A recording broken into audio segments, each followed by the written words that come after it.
it affected Larry, of course, very badly because he was called uh, among the 19 that were called. Actually, he was called the first time, and they stopped the investigation just before he was supposed to testify. Then he was called back several years later, but we had that hanging over us for several years, knowing that he probably would be called back again, and we lived on kind of tenterhooks because of that. When he was called, he chose to admit that he had been a member of the Communist Party, but he did not want to name names, which to me is very understandable. They were very adamant and took him into private session, and it was a very humiliating time for him and for me too.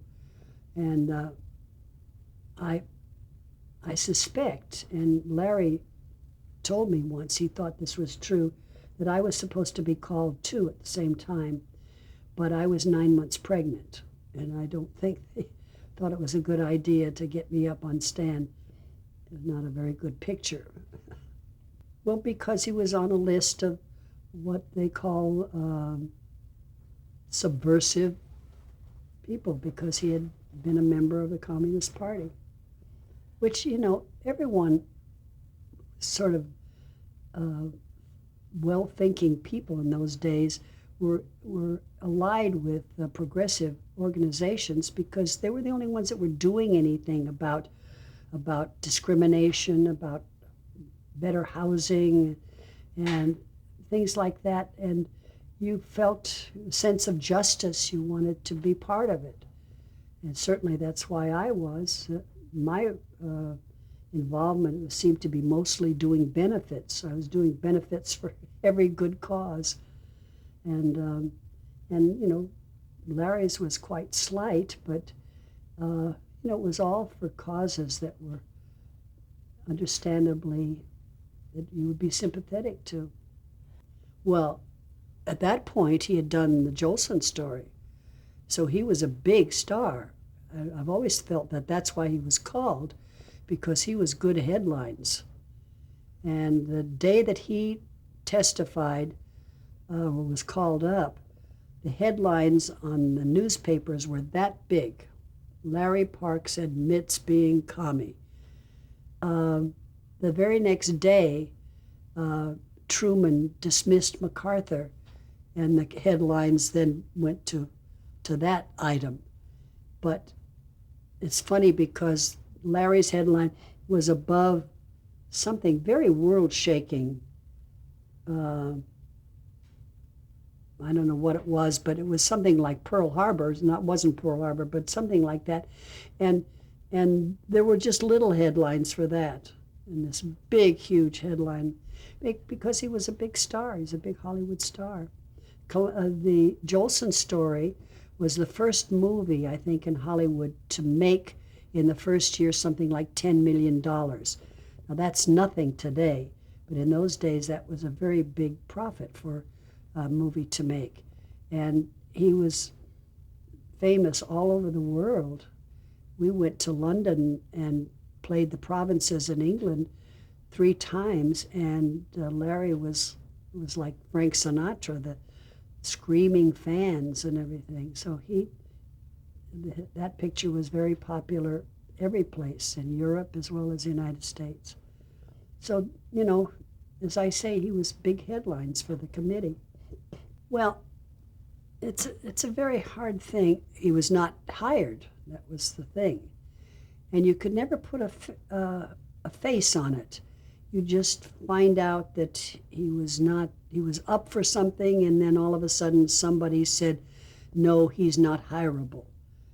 And you couldn't track it down to any one person. Or I know our manager lawyer was thinking that he could sue somebody if he could just put a name on that person and say, you have no right to keep this person from working on the basis of his political beliefs.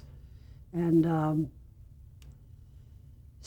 but you could never tie it down to any person or organization or anything. A couple of times he was up for something. The most ironic one was there was a big television show that was going to be based on heaven, and all the great entertainers were in heaven, great comics and people. And so naturally, Larry was up for the part of Al Jolson. And all of a sudden, the job was not there. He was supposed to get the job, and then all of a sudden they said they changed their mind. And the excuse was he was not the type, which you have to laugh, But that kind of thing happened. We went to New York once to be on the Arthur Murray show, and we were hired and had a contract, signed contract and everything. We got there, and all of a sudden we were told we would not be on the show. And there was no question that there was political reason. We just got on with our lives. It was an unfortunate thing, and it was humiliating for Larry, and so we just, Larry went into the building business and built apartment houses. But we continued working. We would go out every summer in summer stock in some play, and then we produced our own show and took it on the road. And we played Las Vegas twice. Strangely enough, there was no Blacklist in Las Vegas. And then we would go over to Britain and to our vaudeville act in the Palladium and all around England and Scotland. It was an odd situation because people took sides, and that was the saddest thing about it, is some people felt that Larry should have taken the fifth as some of the others did, and would snub him. But since then, those same people have said how foolish they were. I wish they hadn't done that. And then, of course, people who were on the side of the committee just wouldn't hire him. I always think the first person that really got me back on television was Danny Thomas. I ran into him once, and he said, "What are you doing these days?" And I said, "Nothing much."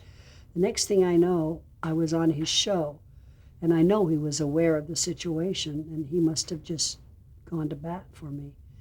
And then the other shows kept coming, pretty regularly. Then the Art Carney shows and Jack Carson show. I had one experience. It was a tribute to Ethel Barrymore, and it was a kind of a review show with songs and sketches and things. And a friend of mine, Arnold Horwitz, who was a wonderful songwriter and sketch writer, and he and Carl Reiner wrote the sketches for this particular show. And at some point in the rehearsal, I was notified that I was no longer part of the cast. So I guess Arnold and Carl went to the producers and said, "If she goes, we go." And the next thing I know, I was reinstated, and nothing was ever said about it. But I always felt that was very brave of them to do that. There wasn't anything else to do. What are you going to sit and moan about it? It was a dreadful, dreadful thing. And, as I say, Larry got busy building buildings, and we spent that time, a lot of time. He always had wanted to be a singer and a dancer, and he had a very nice voice, and also he was very athletic. So we would take 3 ballet lessons a week, and Larry started taking singing lessons, and came in handy when we put our act together, because then we could sing and dance together. So we just kept busy doing that. And of course, we had the 2 boys then, and we're very busy with them. And Larry was the kind of husband that took over a lot of the chores of raising the child. He changed the diapers, and he fed them, and he did all of the things. If I was working, he took over, and if he was working, I took over. And I know they went to a nursery school where was a cooperative thing where parents took part in some of the duties of the nursery school, and I would do it most of the time, but if I was working, why, Larry would take over, and I think he was the only father who was ever there, swinging the kids in the swings and doing crafts with them and stuff like that. Well, I guess when I started to work more, certainly, made me feel that I was free. Larry only made one other picture in his life, and that was Freud. But by that time he was, well, in 1989, what was he? In his 50s, I guess, or late 40s. And by that time he had a gray beard. He's a very handsome man. And that was his, I think he felt that maybe that was going to release him from the stigma. But he never made another picture after that. He did do a picture, but this was before he was actually called, with Elizabeth Taylor, called Love is Better Than Ever. But I think that was before, that was during that interval when he had been called up first and not taken the stand, and the time when he was really called.